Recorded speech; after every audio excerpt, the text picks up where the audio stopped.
네, 안녕하세요. 모터그래프 전승용 기자입니다. 저는 지금 아반떼 스포츠 시승에 나왔습니다. 아반떼 스포츠를 시승을 하는데 이렇게 비가 왔어요. 지금 그치기는 했지만 땅이 다 젖어갖고 이 차를 제대로 탈 수 있을지는 의문이지만 일단 최대한 열심히 살펴보도록 하겠습니다.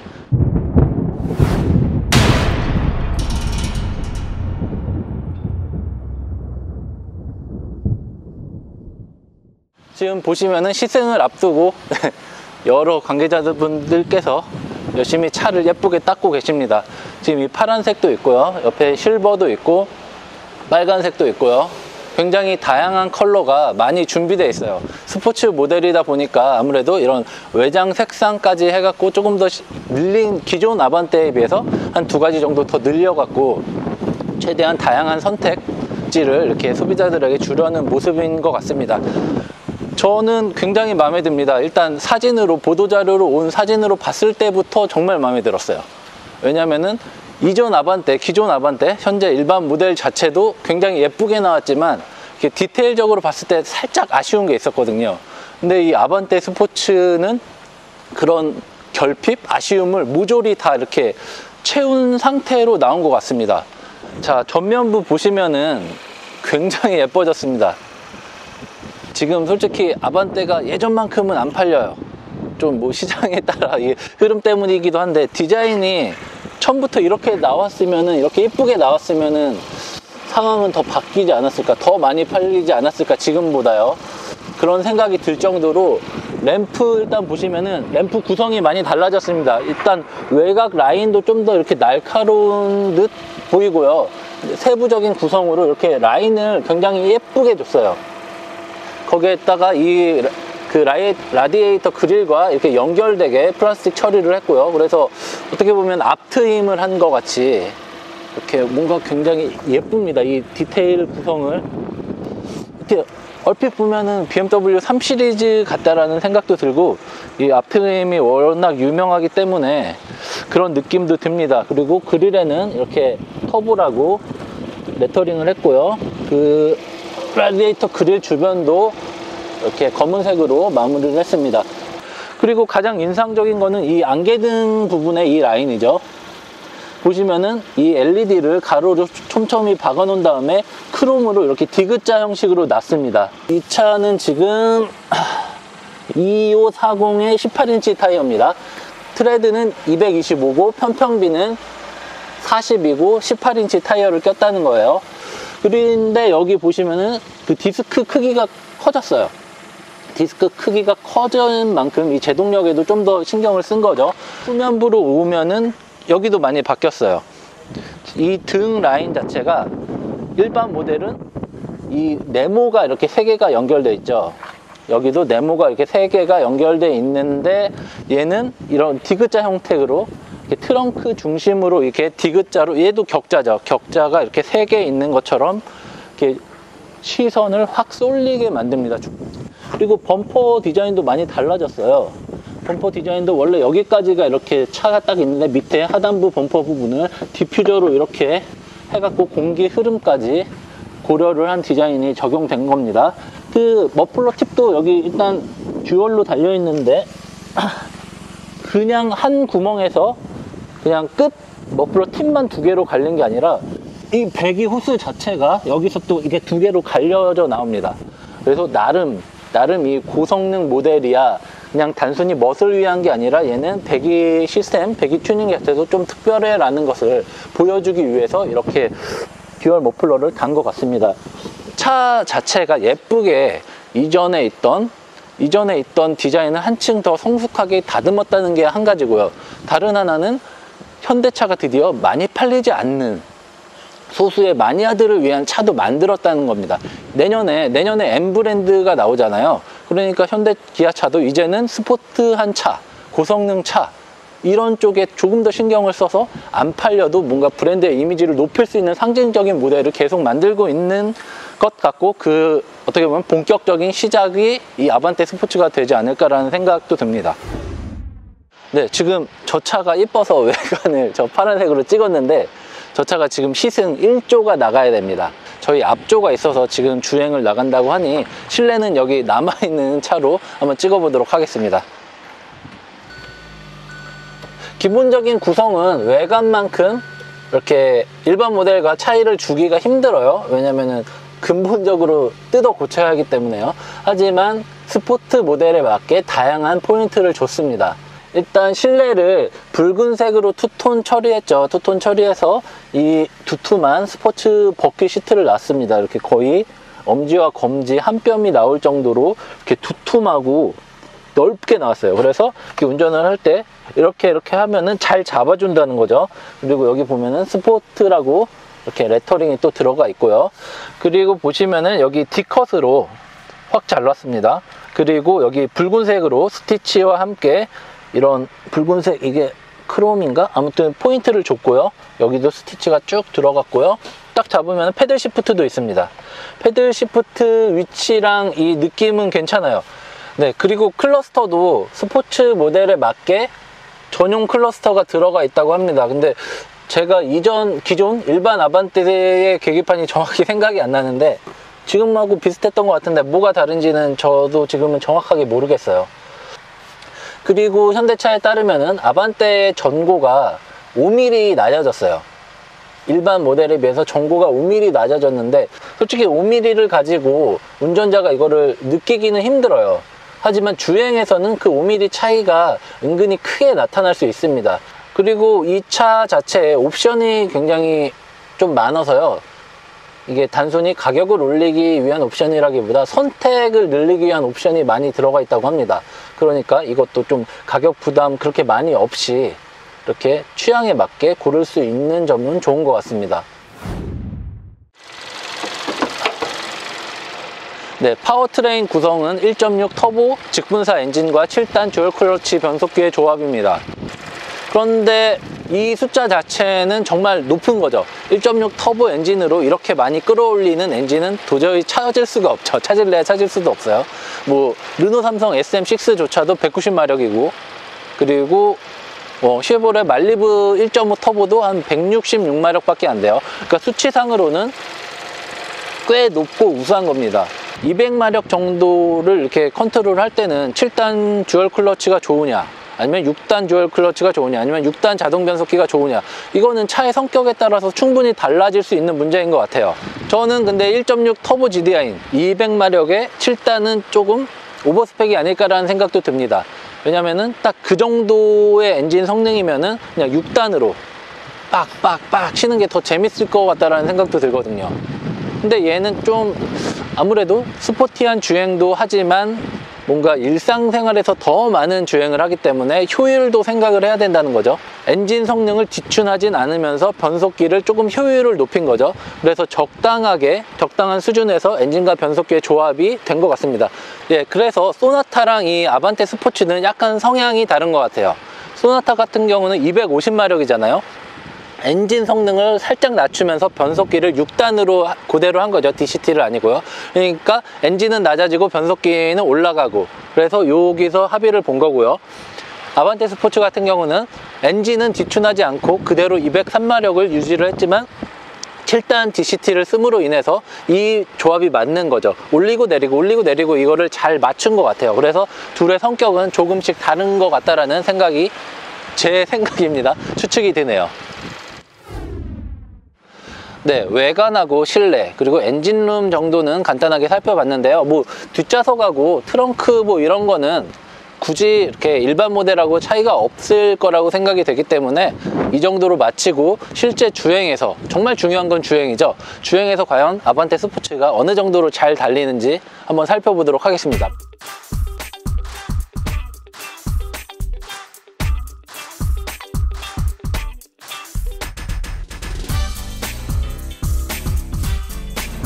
네, 드디어 아반떼 스포츠 주행을 시작했습니다. 상당히 아반떼 가솔린 탈 때보다 확실히 다르네요. 터보여서 그런지 굉장히 뭐 불안하지 않게 속도 굉장히 잘 올립니다. 지금 비가 와서, 비가 엄청 왔죠. 어제 밤에서 오늘까지. 그래서 노면이 되게 촉촉하게 물기를 머금고 있는 상황인데요. 그래도 굉장히 낮게 도로 잘 잡아주면서 가고 있습니다. 타이어가 아까도 설명했듯이 225에 40이에요. 트레드가 굉장히 넓고 이 편평비도 낮아갖고 굉장히 뭐 연비에는 그렇게 좋지 않을 수도 있지만 주행에는 어쨌든 탁월하게 조금 더 포커스가 된 세팅입니다. 바람도 많이 불어서 좀 휘청거릴 만도 한데 이 정도면은 나름 잠깐이지만 느낌만 말을 하자면은 괜찮습니다. 일단 스티어링 휠 D컷이죠. D컷인데 꽤 잘라냈지만 그 마무리를 굉장히 부드럽게 해서 그렇게 극단적으로 느껴지진 않습니다. 스티어링을 돌릴 때도 그렇게 막 꺾여서 뭐 이질감이 느껴질 정도는 아니고요. 그렇다고 완전 스포티한 세팅도 아니고요. 이 정도면은 이게 굉장히 터보지만 일상생활에 대한 주행까지도 상당히 신경을 쓰는 세팅인 것 같아요. 적절하게 밸런스를 맞추려고 꽤 노력을 한 것 같습니다. 그리고 뭐 서스펜션 같은 것도 아까 뭐 설명을 해드렸다시피 얘가 전고가 5mm 낮아졌어요. 일반 모델에 비해서요. 왜냐면은 스포츠 차량에 맞춰서 스포츠 모델에 맞춰서 서스펜션이나 이런 쇼업쇼브나 뭐 이런 기타 등등의 하체를 다시 세팅을 하면서 자연스럽게 지상고가 낮아진 거죠. 덕분에 이렇게 탄탄해진 것도 있고 꽤 많은 좋은 효과가 있었던 것 같습니다. 저는 현대차의 7단 변속기를 주행에 이렇게 포커싱된 세팅이라고 생각하지 않아요. 그 변속 속도가 그렇게 막 빠른 것도 아니고 변속 충격이 막 그렇게 있는 것도 아니에요. 빠르긴 빠르지만 부드럽고 오히려 좀 효율에 조금 더 신경을 맞춘 듯한 그런 변속기라고 생각이 됩니다. 뭐 1.6 터보도 있고요. 소나타 K5 걔네에 비해서는 변속 반응이 괜찮은 것 같아요. 패들 시프트로 이용해서 계속 6단 5단 이렇게 가는데 시프트 다운도 빠르고 시프트 업도 빠릅니다. 이 정도면은 스포츠라는 이름 붙여도 괜찮을 것 같습니다. 잠깐 탔는데 느낌이 꽤 좋아요. 그리고 얘도 이렇게 머플러 배기 튜닝을 살짝 했어요. 그러니까 시스템 튜닝을요.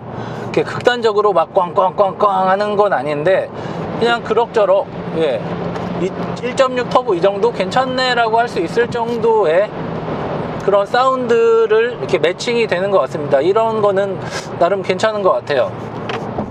근데 한 가지 아쉬운 게 가속 페달은 일반 가솔린 모델에 비해서 조금 더 이렇게 담력이 있어요. 그래도 말랑말랑해요.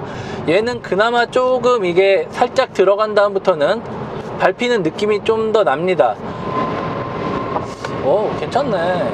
변속 타이밍이 꽤 괜찮아요. 지금 시프트 업 바로 올라가죠. 다운 바로 내려가고요. 지금 바람이 엄청 불고 있는데 살짝 휘청휘청합니다. 불안하지 않아요. 꽤 괜찮아요. 자세를 잘 잡아 나갑니다. 브레이크가 담력이 초반에 너무 몰려 있잖아요. 그리고 좀 딱딱해요. 단단해요. 그러니까 고속에서 브레이크를 밟으면은 초반에 꽤 잘 멈추네 라는 생각에 거기서 더 밟지 않는 경우가 생기는 거죠. 그런데 앞차는 점점 가까워지고 왜 안 멈춰 이런 생각이 드는 것 같아요. 그래서 이렇게 무리해서 가까이 가서 꾹 밟게 돼서 이렇게 좀 덜컹거리는 것도 있고요. 그리고 저속에서는 조금 더 민감해요. 그래서 살짝만 밟아도 이렇게 뚱뚱 이렇게 멈출 정도로 조절이 잘 되지 않는 것 같아요. 이 부분은 조금 더 개선의 여지가 있는 것 같습니다. 그리고 이 스포트 모드를 한번 놔볼게요. 스포트 모드 놨는데 재밌네요. 확실히 이게 기본적으로 그 출력이 깡패라고 출력이 일반 모델에 비해서 확 높아지니까 스포트 모드에서 있는 변화 폭도 꽤 운전자가 인식할 수 있을 정도로 꽤 많이 달라집니다. 이 세팅 값이 조금 더 극단적으로 운전자에게 티가 나는 것 같아요. 이게 어느 정도로 이게 뭐 변속 타이밍을 늦춰주고 이렇게 힘을 주는지는 모르겠는데 확실한 거는 운전자가 바로 느낄 수 있다는 거죠. 거기에다가 이런 시프트 업, 시프트 다운도 굉장히 직결적이니까 운전하는 게 굉장히 재밌어요. 지금 재밌어요. 와, 속도 되게 속도 올리는 것도 꽤 빨라요. 잽싸요. 속도를 멈춘 다음에 재가속하는 것도 꽤 괜찮네요. 지금 한 100, 뭐 이렇게 좀 100km가 넘는 속도에서 지금 속도를 줄이고 다시 가속을 해요. 시프트 다운을 하면서 RPM을 쓰죠. 그러니까 쭉 튕겨 나가요. 보통 이렇게 되면은 이렇게 좀 멈추면서 이 딜레이가 쭉쭉쭉 생기기 마련인데, 얘는 그 딜레이가 정말 짧아요. 레드존은 한 6200rpm부터 시작하는데요. 이 정도 회전수에서 이 정도 속도 나쁘지 않은 것 같습니다. 진짜 벨로스터 때는 정말 이런 느낌이 정말 안 들었어요. 그냥 이랬는데, 그러니까 벨로스터에서 얻은 시행착오와 경험치를 확실하게 잘 녹여낸 것 같습니다. 그러니까 확실히 기본기가 좋아야 돼요. 차체의 이런 플랫폼이나 강성, 비틀림 강성도 좋아야 되고, 서스펜션 세팅이나 이런 것도 괜찮아야 되는데, 그래야지 종합적인 밸런스가 나오는 거죠. 차에 무조건 엔진만 좋다고 나오는 게 아닌데, 얘는 꽤 잘 잡았네요. 물어봤어요. 1.6 터보 200마력의 7단 DCT는 약간 오버스펙 아니냐라고 물어봤는데, 그냥 여기에는 오히려 이게 더 잘 맞는다고 하더라고요. 여태까지 7단 DCT 달린 현대차의 그 어떤 차보다 매칭이 좋은 것 같아요. 저기 너무 칭찬 일색이어서 저도 좀 별로 마음에 안 드는데, 정말 얘는 별로 나무랄 게 없는 것 같아요. 패들 시프트도 딱 손에 잘 잡히는 위치에 있어요. 그리고 소재도 괜찮고요. 지금 막 제로백 하고 이런 거 막 재보고 싶기도 한데, 솔직히 제로백이 그렇게 막 뛰어나게 잘 나올 것 같진 않은데, 감성 자체는 꽤 빠릿빠릿하다. 엔진의 힘을 차가 잘 받쳐주고 있다, 충분히 소화해내고 있다, 변속기도 잘 끌어내고 있다라는 그런 생각이 듭니다. 그러니까 후륜에 멀티링크를 넣은 게 이게 단순히 주행적인 면도 있어요. 확실히 토션빔은 진짜 뒤가 살짝 퉁퉁 튕기는 느낌이 나요. 얼마 전에 탔던 그 SM6도 AM 링크가 들어갔음에도 이게 툭툭 튕기는 느낌이 드는데, 얘는 그래도 꽤 이렇게 뒤가 이렇게 불편하게 튄다는 느낌은 별로 들지 않습니다. 뒷좌석에 탄 저희 PD도 이렇게 퉁퉁 튀어도 불편하지 않다고 얘기를 하는 거 보니까, 이게 단순히 주행 성능을 위해서 멀티링크를 조금 더 안정적으로 돌기 위해서 독립현가식을 썼을 수도 있지만, 뒷좌석 승차감이라는 측면에서도 더 좋은 것 같아요. 이게 저속에서 스티어링 휠이 꽤 묵직해집니다. 이거 너무 가벼울 것 같다라는 생각, 고속에서 살짝 이 가벼움이 느껴져 갖고 좀 그랬는데, 그렇게 부담스러울 정도로 가볍고 물컹거리지는 않는 것 같아요. 근데 아반떼 스포츠 역시 CMDPS입니다. 칼럼 타입이에요. 뭐 소나타 같은 경우는, 소나타 2.0 터보는 RMDPS를 썼는데, 얘도 좀 렉 타입으로 바꿔줬으면 더 좋았을 것 같아요. 네, 현대차의 이게 뭐 고집인지 아집인지 이 칼럼 타입을 이렇게 논란이 되고 이렇게 욕을 많이 먹으면서도, 칼럼 타입을 CMDPS를 정말 이거를 끝까지 가져나가는 거 보니까 참 결국 누가 싸워서 이길지 참 궁금합니다. 와, 이렇게 쪽쪽 흔들리네 차가. 근데 한 가지, 근데 진짜 시트가 잘 잡아줘요. 잘 잡아줘서, 그러니까 기본적으로 제 몸이 안 흔들리니까 그렇게 불안하지 않아요. 제가 똑바로 이렇게 손 놓고 두 손 놓고 똑바로 가나 한번 테스트 해보고 싶은데, 제가 그걸 하다가는 죽을 수도 있습니다. 지금 바람이 미친 듯이 불고 있기 때문에. 일단 오늘 시승 코스가 굉장히 짧아요. 왕복 한 60, 70밖에 안 돼갖고 1시간 남짓 운전을 하는 상황에서 지금 뭐 시승도 하고 설명도 하다 보니까 여러가지 테스트는 하지 못하고 있습니다. 나중에 시승차 제대로 빌려서 오래 타면서 한번 더 자세한 내용은 말씀드리도록 하겠습니다. 조금만 이렇게 아쉽지만 기다려 주셨으면 좋겠네요. 와, 잘 나간다 진짜. 제가 뭐 기계가 아니니까 얘가 뭐 휠마력이 얼마고 뭐 동력 선실률이 얼마고 이건 정확하게 모르겠지만, 제가 여태까지 수많은 차를 타면서 느꼈던 마력과 가속 성능과의 관계를 이렇게 좀 살펴봤을 때, 곰곰이 생각해 봤을 때, 이 배기량, 이 마력과 지금 달리는 능력을 이렇게 비교를 해보면은 정말 이 한계치까지 꽤 잘 뽑아내고 있습니다. 엔진하고 이 변속기 궁합도 좋은 것 같고요. 저는 솔직히 그리고 스티어링 휠에 대한 불만도 그렇게 느껴지지 않아요. 지금 유격이 왜 이렇게 큰가 뭐 이런 거는 별로 느껴지지 않네요. 뭐 유격도 그렇게 크지 않아요. 지금 이렇게 돌리면은 차체가 이렇게 앞대가리가 이렇게 움직입니다. 요철이나 이런 거 코너 돌거나 뭐 이렇게 급격한 변화를 줬을 때 제법 안정적으로 이렇게 거부감 없이 잘 따라오는 것 같습니다. 아무래도 차가 작으니까 조금 더 이런 뭐 성능 업, 뭐 서스펜션 업, 디스크 업, 브레이크 업, 뭐 이런 거에 좋은 영향을 더 많이 받는 것 같습니다. 오, 사운드도 괜찮네. 이게 억지스럽지 않은 사운드가 저는 제일 좋다고 생각을 하는데, 확실히 일반 모델에 비해서 가솔린 모델, 디젤은 뭐 디젤 나름대로의 장점이 있겠죠. 다 좋아요. 다 좋아요. 연비 빼고 다 좋아요. 이게 현대차가 이 월 6,000대 판다고 목표를 했어요. 아반떼가 한 달에 일반 모델이 지금 한 7,000대, 8,000대 팔리니까 일반 모델의 거의 12분의 1 정도 팔겠다는 거예요. 저는 굉장히 이거 낮게 잡은 것 같아요. 뭐 조심스러울 수도 있겠지만, 와, 노면이 슬슬 마르면서 더 재밌어져요. 아, 진짜.